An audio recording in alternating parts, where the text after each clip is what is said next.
In the vast and brutal sweep of the Second World War, few stories survived from the civilians who lived in the shadows of collapsing cities, rationed food, and unending fear.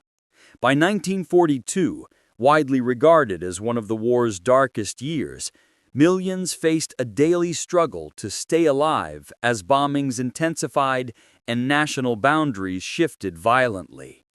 Hidden inside this chaos was the quiet account of a survivor whose testimony became a rare window into the human endurance of that year.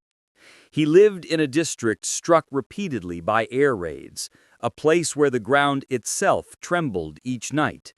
Families slept fully dressed, prepared to flee at the sound of sirens. By spring, shelters overflowed, and basements became communal refuges. No one spoke above a whisper. People rationed hope the same way they rationed bread. What he remembered most was not the explosions, but the waiting, the hours sitting in cold stone corridors, wondering whether the next detonation would strike their home. When the bombings worsened in mid-1942, entire neighborhoods vanished into rubble. Streets he once recognized became indistinguishable. Dust, smoke, shattered glass, and twisted beams. Rescue crews worked by lantern light, navigating choking air to pull survivors out by hand. The man recalled seeing workers dig with bare fingers because tools were too slow. It was a year when every morning felt borrowed. But the greatest problem was not destruction, it was uncertainty. No one knew when the next attack would come, or when supplies would run out, or whether letters from loved ones would ever arrive again. The survivor described this as living in a suspended world, where time had no meaning and safety was a memory. For many, the emotional toll grew heavier than the physical threats, and for him, 1942 marked the moment when endurance itself became a battle. To understand his survival, historians often return to the conditions civilians faced across multiple war fronts in 1942. It was the year the conflict expanded beyond Europe into global dimensions. Naval battles in the Pacific, armored offensives across North Africa, and fierce clashes on the Eastern Front. Civilians were trapped between these shifting lines, often forced to evacuate their homes with only what they could carry.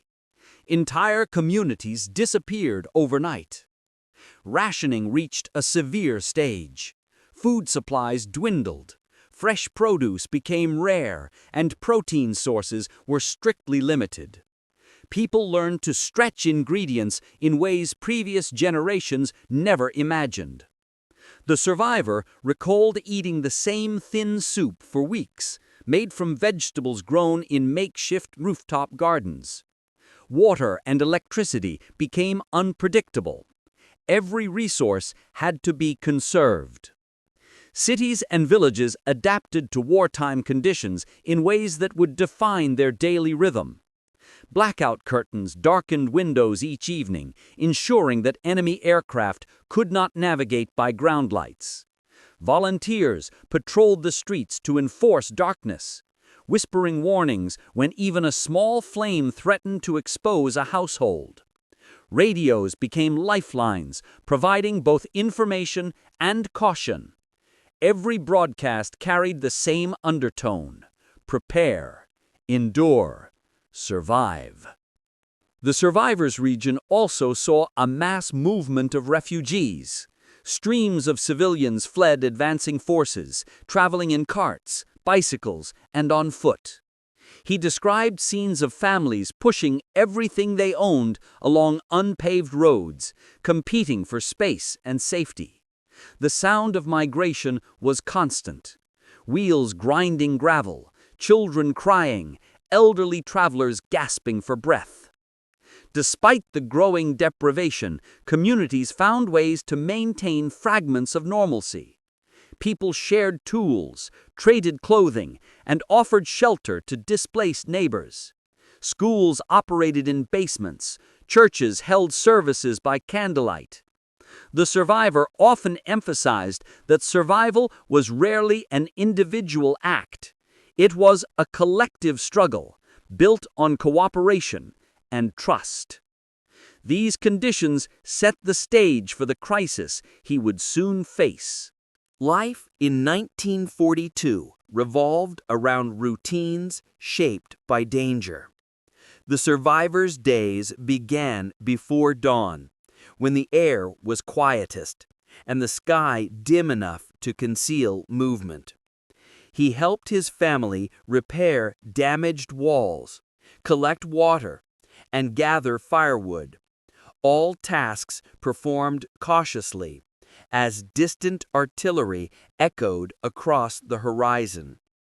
Each morning, people emerged slowly from basements, scanning the sky for smoke or aircraft silhouettes. Work shifted into new patterns as factories and workshops operated under strict conditions. Civilians repaired roads, cleared debris, and salvaged materials from destroyed buildings. The survivor spent hours carrying bricks, joining neighbors to rebuild structural supports for homes still standing. Physical exhaustion became a constant companion, but the work offered a sense of purpose. It provided a distraction from fear. Markets operated intermittently. When supplies arrived, entire blocks gathered in long queues that stretched around corners. People waited patiently, knowing that shortages were inevitable. The survivor recalled the sound of ration books being stamped, the whispers of speculation about upcoming shipments, and the nervous glances exchanged whenever distant engines hummed overhead. Even simple tasks carried risk. Evenings were dominated by air raid alerts. Families prepared shelters with blankets, jars of preserved food, and metal buckets of water. The survivor described one basement where a single candle illuminated dozens of faces, tired, anxious, but silent. Children clutched their parents. Elderly neighbors sat with folded hands. Volunteers checked structural stability.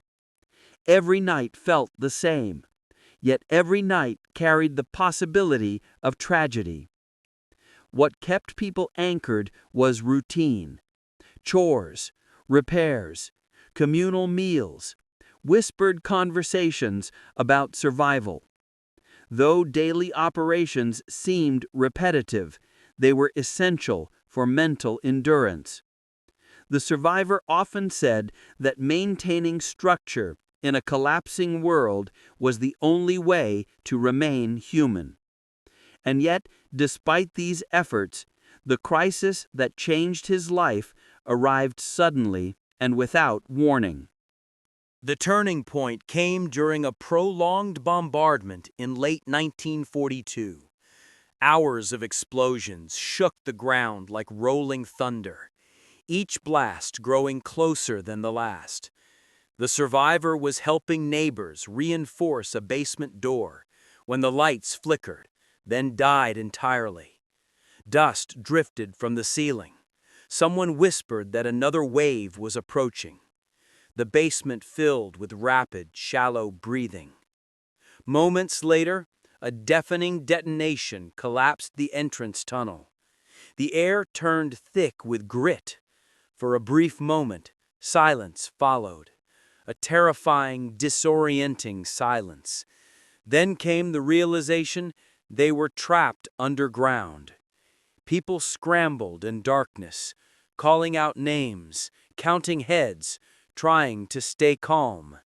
The survivor felt the weight of the earth pressing down above him. As hours passed, oxygen thinned. A few candles remained, flickering weakly in the stale air. Panic spread quietly. through trembling hands, through murmured prayers, through the sinking realization that no help could reach them while the bombardment continued. A structural beam groaned, then snapped, sending fragments of wood and concrete cascading across the floor. Dust filled every breath. The survivor remembered the moment he thought the end had come. A second collapse buried the far side of the basement, sealing off half the chamber. The temperature rose. Children cried softly into their parents' shoulders. Adults exchanged grim looks, acknowledging the possibility they might not see daylight again. He described the atmosphere as a world shrinking to one room. But even in crisis, individuals rose with unexpected resolve. A volunteer led a small group to dig toward the narrowest section of debris, using shards of wood as makeshift tools. The survivor joined them, clawing through rubble until his fingers bled. For the first time that night, he felt purpose piercing through the fear. Survival depended not on waiting, but on fighting their way back to the surface. When rescue teams finally reached the ruins above the shelter, they had only a faint sense of where survivors might be located. The bombardment had altered the entire landscape. Familiar landmarks were reduced to piles of concrete and dust. It took hours before faint tapping echoed through a crack in the debris. That sound became the first evidence that people were still alive beneath the wreckage. Inside the collapsed basement, the survivor and the small digging group continued scraping through rubble. Their progress was slow. Every movement risked destabilizing the remaining structure. But they persisted, guided by instinct and an overwhelming need to breathe fresh air again. Eventually, a thin draft of cold wind slipped through the stones. It was enough to confirm they were close to an opening. When rescuers widened the gap from the surface, they shined lanterns into the void below. Dust swirled in the air like drifting ash. Voices trembled with relief as survivors called back. One rescuer shouted that reinforcements were coming, but the survivor later recalled how weak the voices sounded, as though fear had drained their strength long before the collapse. Medical volunteers examined each person as they emerged. The diagnosis was grim: dehydration, smoke inhalation, shock, and minor injuries from falling debris. A few suffered broken bones. Everyone showed signs of severe stress. The survivor remembered sitting on cold ground, breathing deeply, overwhelmed by the sensation of open sky. He felt both gratitude and disbelief that he was still alive. But the deeper diagnosis went beyond physical wounds. Experts later noted that survivors of basement collapses endured profound emotional trauma: claustrophobia, nightmares, sudden panic when in enclosed spaces. The survivor experienced these symptoms for years. Yet he credited the people who dug beside him with giving him mental strength. That shared struggle, those desperate hours underground, became the defining moment of his wartime memory. Once the survivors were treated, the community faced the urgent task of restoring stability. The collapse had destroyed vital homes, and winter approached with unrelenting cold. Authorities prioritized clearing rubble from essential pathways. Work teams formed at dawn, using shovels, wheelbarrows, and ropes to shift heavy stones. The survivor joined these efforts, determined to repay the rescue that saved his life. He worked alongside volunteers from neighboring districts, people he had never met yet felt deeply connected to through their shared ordeal. They reinforced weakened buildings, rebuilt support beams, and salvaged timber from collapsed structures. Progress was slow, but every repaired doorway or restored waterline offered renewed hope. The survivor often said that rebuilding gave him purpose at a time when despair could easily have consumed him. Food distribution was reorganized to support displaced families. Communal kitchens operated from undamaged basements, serving simple meals made from rationed supplies. Children carried buckets of soup to the elderly. Despite shortages, kindness circulated freely. The survivor recalled how even the smallest gesture, a blanket shared, a loaf of bread divided, felt monumental after the trauma they endured. Psychological support emerged informally. People spoke quietly about their fears, sharing experiences and coping methods. While wartime societies lacked modern trauma treatment, the simple act of talking became essential. The survivor gained strength by assisting others, helping them steady their breathing when aircraft sounds returned. What once filled him with terror slowly became manageable. Through collective effort, the district regained stability. Roads reopened, shelters strengthened, routines restored. Implementation was not merely rebuilding structures, it was rebuilding confidence. The survivor reflected that his survival carried responsibility. He believed that enduring such darkness meant he had to contribute to the light that followed. The long-term impact of the basement collapse rippled through the survivors' community for decades. Families who emerged from the rubble formed a lasting bond, referring to themselves as the night survivors. They shared an unspoken understanding of what it meant to face death together in suffocating darkness. Their children grew up hearing fragments of the story, though many details were too painful to recount.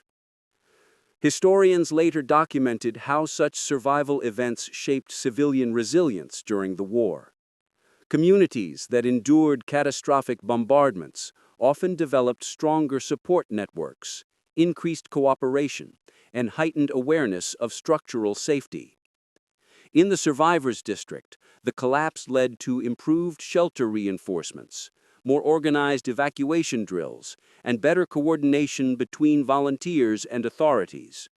His own testimony became part of these assessments.